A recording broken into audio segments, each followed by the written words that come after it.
All right, guys, we are chatting with Blake Alderman of Swamp 247, recruiting aficionado and expert in all things Gators. Blake, how are you doing? It's been a while. It has. I appreciate you having me on.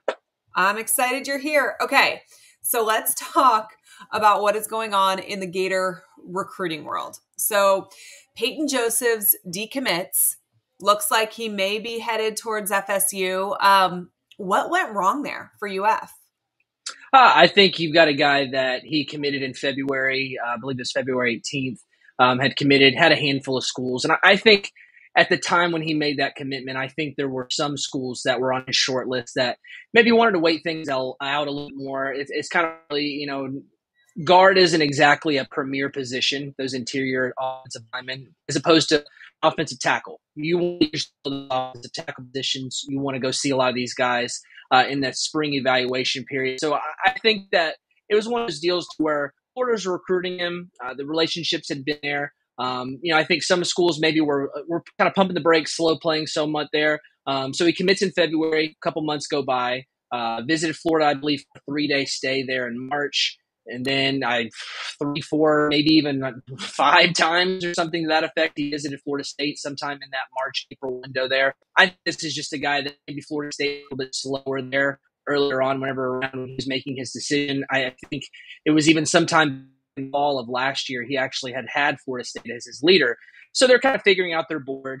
Goes in there a lot of times for a couple campus visits. TJ Ferguson, who's a transfer offensive lineman from Alabama, who's now at Florida State. I believe it's his cousin, or they're related in some capacity there. So there's family ties, long-standing relationship with Florida State. So I think it's one of those deals to where Payton Joseph maybe was, visiting Florida State there a couple times. They kind of work themselves into a position where you visit enough times, you get to know them, you figure out your board a little bit better. I think things are obviously trending that way. But I also think, too, on the other hand, you've got a guy that it's early in the cycle. You've got a guy that was committed to your school if you're Florida. He's taken a couple visits elsewhere. He's a guy that guard is a pretty deep position for Florida right now as far as targets. You want to focus on these offensive tackles. So I think it was more of there's some shades of parting of ways to where Florida, you've got a guy that is obviously still taking visits. It's a recruitment that isn't a premier position. You got a guy that's already taken these visits, like I said. So I think it was best for things to part ways there. But I do think that Florida State is trending in that position now, just off the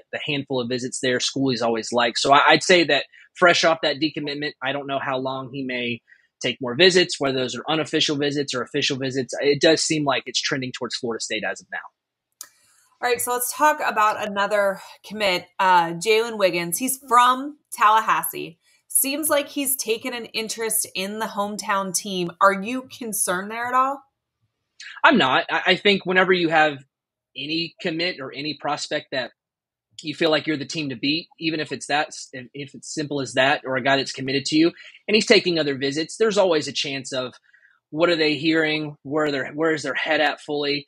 And Jaylen, he's continued to visit Florida, so I think that's a good sign. He's been a regular at Florida. He can continue to visit Florida State. It's not like he's really going out of his way to go visit Florida State. I mean, he's right there in Tallahassee, so it's not like it's an arm and leg. It's not like he's driving 4 or 5 hours to go check out a school multiple times. Right. And he is going to continue to take official visits, but I feel like that's a guy that's been upfront with wanting to take those official visits. Even when he admitted to Florida, he was talking about taking some trips elsewhere.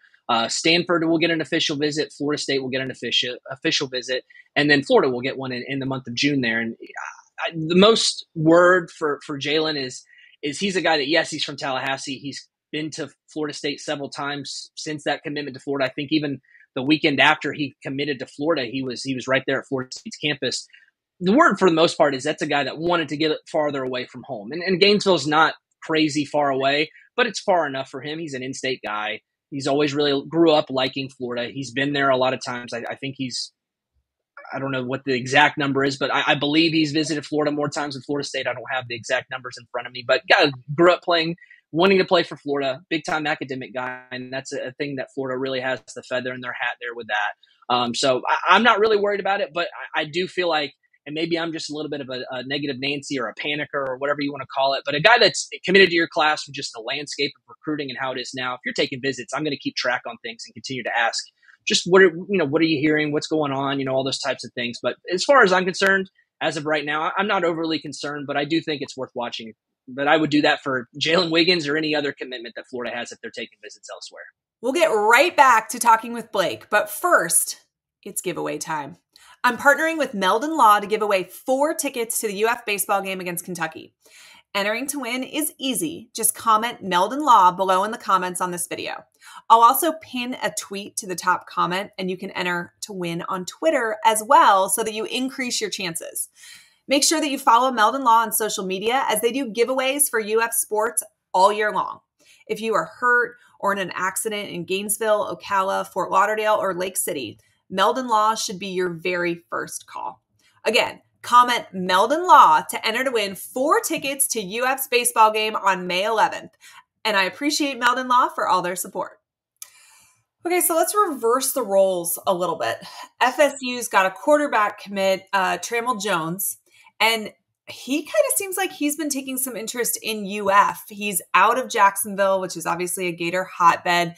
Do you think that UF is a serious player here? I think they are.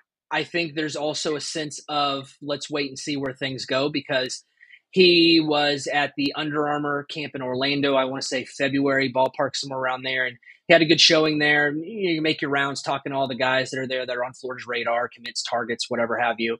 And he was still hearing from Billy Napier. And I think that's notable that a guy like that is hearing from Florida's head coach. It's not, a Ryan O'Hara who does talk to quarterbacks. He talks to Tramel Jones as well. But when you're hearing from the head coach, I think that there is some serious interest even on Florida's end there. But at that time, he was saying that I'm hearing from them. I like Florida. I respect them. All these types of things to where I feel about this staff and the connections we've made. But I'm solid with Florida State. I'm not planning to take any visits. Fast forward to April, he's visited twice in the month of April, and he's contemplating whether or not he wants to take an official visit going forward. So I think there's still some wait and see. I do think there is genuine interest in Florida. I do think that they're also recruiting him pretty hard, but Florida's trying to figure out their quarterback board with about 3 options as of right now. Whether they expand that board this spring or going forward, we'll see. But he's one of those options for Florida that they really like a lot. So I think I want to see, does he continue to schedule an official visit? Does he pop back in down the road? Because he just was at Florida State for their spring game. He was told by their staff that's you're our guy. We've already got you in the fold. We want you to continue to recruit for us. We've stopped recruiting, or at least heavily communicating with other quarterbacks in that 2025 class, just kind of reassuring him that where they feel of him and kind of picking his brain of where he's at with Florida State. But I am waiting to see where things go forward there, whether he sets that official visit. But I do think there's genuine interest. Would I put him on flip watch? I don't know if I would put him there quite yet. But I do think it's a situation to monitor where things go, because, again, you've got a guy that 3-4 months ago was saying, I'm solid. I'm not going anywhere else. I'm not visiting anywhere else. And now he's popped into Florida twice. And the first time he came in with a handful of his Mandarin teammates, Hilton Stubbs, Jamie French, guys like that. So when you see a group of guys come in, like, did he tag along with those guys? Well, the next week he turns around, he visits by himself. And that was just some extra time with the coaching staff. So I do think it's a situation to monitor. I just don't know how hot and heavy things are quite yet. Okay, so you've done this a really long time. You've watched, I'm not calling you old, I'm in the same here. Something you've said in this interview over and over again that kind of has struck me as like, I'm going to be in wait and see mode because they're taking this visit or they're doing this or that. Has the transfer portal and NIL made this timeline like completely different than it used to be? I mean, do we even take a commitment seriously when they commit a year and a half ahead of time now, with all the things that can change now with basically essentially NIL pay for play, whatever you want to look at it as, and the transfer portal? I think it's a gray area question to answer, because let's say you land a guy like DJ Lagway, and granted, when he committed, it was before the 5-star ranking and the number 1 ranked quarterback, but that was a guy that the Florida fan base has overall liked. When you're in the business and you've got a recruit that you write about or the fan base really likes, you call him like a lightning rod story topic. That's a guy that the fan base really likes or excited about. So you land a guy like that, a quarterback, certain positions, top recruit guys, that's going to have the fan base excited. But I do think that as the transfer portal has heated up and how NIL can sway a person this way or that way, I do think from covering recruiting, there's not as much maybe hype from a fan base or from a subscriber base website because you could have a guy that's committed to your school in February, March, and come time for signing day in December or when a visit season kicks up, that's whenever you sit down and you may take an official visit, or you may take a late visit to a school, or those NIL talks and offers go up, or offers, you come back with counter offers, all those types of things. Like, is the kid that NIL is a driver for their recruitment? Is that a main interest point, or is that just a factor? Because let's be honest,